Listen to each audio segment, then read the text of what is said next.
বিবাহিত মেয়ের জন্য একটা সর্বোচ্চ মজবুত খুঁটি হচ্ছে তার হাজবেন্ড, মানে তার স্বামী। আর বাচ্চাদের ক্ষেত্রে হচ্ছে সর্বোচ্চ মাথার উপরে ছাদ হচ্ছে বাবা। আপনারই নাম সেলিম? হ্যাঁ। আপনি ফোন করেছিলেন না? কোনটা আপনার দোকান? এটা আমার দোকান ওখানে অন্য জায়গায় বন্ধ আছে। কোন জায়গাটায়? ওই অসহায় মানুষ। এই 2 মিনিট যেতে 2-5 মিনিট। চলেন তাহলে।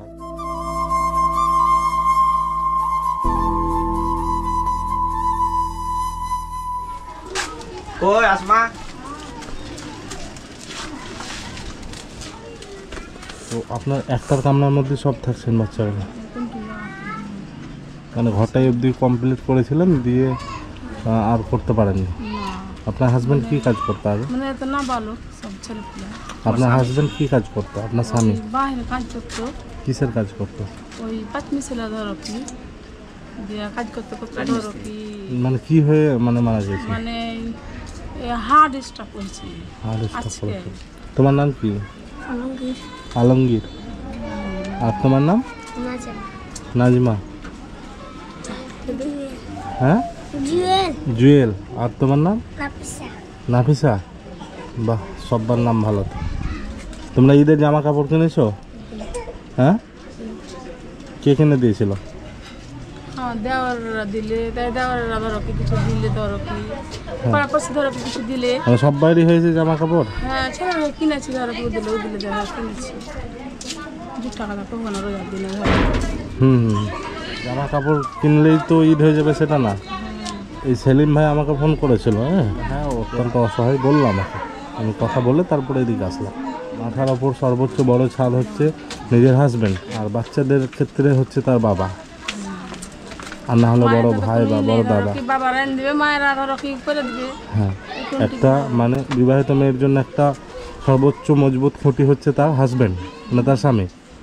আর বাচ্চাদের ক্ষেত্রে হচ্ছে সর্বোচ্চ মাথার উপরে ছাদ হচ্ছে বাবা। যখন বাপই নেই দুনিয়ায়, আর যদি আশেপাশের লোক আপনাদেরকে সহযোগিতা না করে তাহলে আপনাদের চলবে। এই বাচ্চাগুলোকে স্কুলে পড়াশোনা করাচ্ছেন সরকারি স্কুলে? এই ছেলেরা আধার কার্ড ছিল না, দেবে ভর্তি করা হয়নি। সবই যে এদেরকে অন্তত একটু স্কুলে তো ভর্তি করতে হবে। যদি পাবলিক স্কুলে না ভর্তি করেছে হ্যাঁ, তো সরকারি স্কুলেও পড়াশোনা ভালো হয় অন্তত। এই বাচ্চাগুলো তো আপনাকে রোজগার দেবে না যে আপনি এদেরকে বাড়িতে রেখে দেবেন, ঠিক বলছি আমি? এই বাচ্চাগুলোকে যদি শিক্ষা দেন তাহলে এরা রোজগার করে আনতে পারবে, ভবিষ্যতে যে কোনো একটা ব্যবসা করেও করে আনতে পারবে।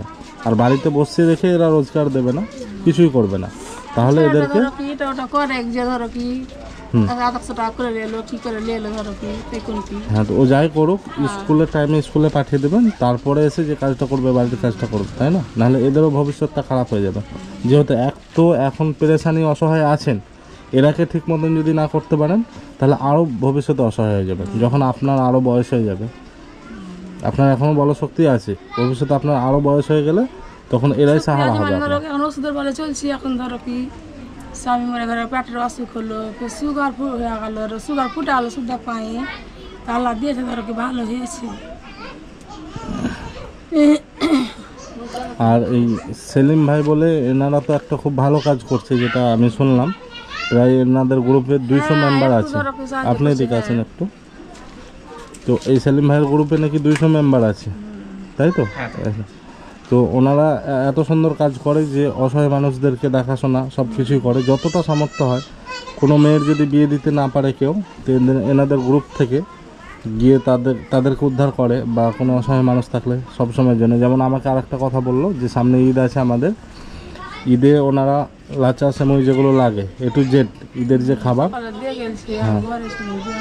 হ্যাঁ, প্রত্যেকটা ফ্যামিলিতে আপনারা পৌঁছেছেন। অসংখ্য ধন্যবাদ, আপনারাও খুব ভালো কাজ করছেন। কারণ আমাদেরকেই করতে হবে এগুলো সকলকে। মানুষের পাশে দাঁড়ানোই দরকার। মানুষই তো দাঁড়াবে, মানুষেরই সাহারা হয়। যে আপনারা এখন থেকে যে চিন্তা ভাবনাটা নিয়েছেন, একটা ক্লাব থেকে যে এতগুলো মেম্বার আপনারা জুড়ে কাজ করছেন, কোনো গ্রুপ এক জায়গায় এভাবে কোনো কাজে টেকে না। কিন্তু অসহায় মানুষের ক্ষেত্রে যে একসঙ্গে আপনারা আছেন, আপনাদের ওখানে গিয়ে আমি একবার কথা বলবো, যে আপনাদের সিনিয়র যে আছে ওনার সঙ্গে গিয়ে কথা বলবো। আর আপনাদেরকে আমি বলছি, আমি আমার তরফ থেকে যতটা হয় এনাদের ঈদের খরচার জন্য আমি কিছু পয়সা দিয়ে যাচ্ছি, এদের যেন ঈদটা ভালো করা হয়। কারণ আমরা তো ঈদ করবো, আমাদের ঈদ তো খুব ভালোভাবেই কাটবে। তাই কি না? কিন্তু আপনাদের থেকে আরও অনেক অনেক অসহায় আছে। আপনারা তো অসহায় আছেন আমাদের চোখে দেখা যে তাদের সঙ্গে কথা বলে আসার পরে সারাটা দিন তাদের কথাই মাথায় ঘোরে, যে তাদের দৃশ্যটা আরও কত কষ্টের। তা আমাদের সকলেরই যাতে সবার সঙ্গে ভালো কাটে, আপনাদেরও যেন ভালো কাটে। তো ওদের যখন পোশাক হয়ে গেছে ওদেরকে খাবারের কিছু বন্দোবস্ত করবেন, ওরা যদি খেতে চায়। খাবার দাবারের যে সব আইটেম, তারপরে এই দাদা তো বলছে যে কিছু কিছু পৌঁছাবে, তো ওদের যেগুলো খেতে ইচ্ছা হবে ওখান থেকে আপনি কিছু করবেন।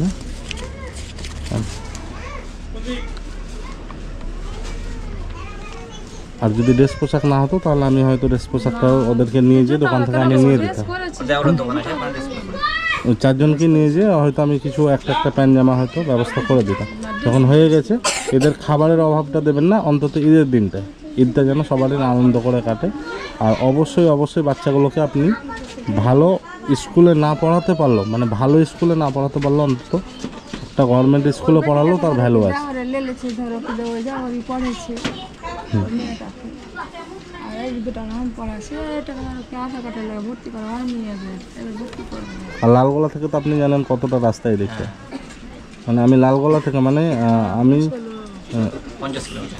হ্যাঁ প্রায় 50-55 কিলোমিটার দূর। বলে কি রোজার দিনে তো হ্যাঁ না পাশে এরকম রোজার দিনে অসুবিধা দূরকার রাস্তা। ঠিক আছে, আপনারা ভালোভাবে থাকেন। আর আপনার নাম? হ্যাঁ খালেদা।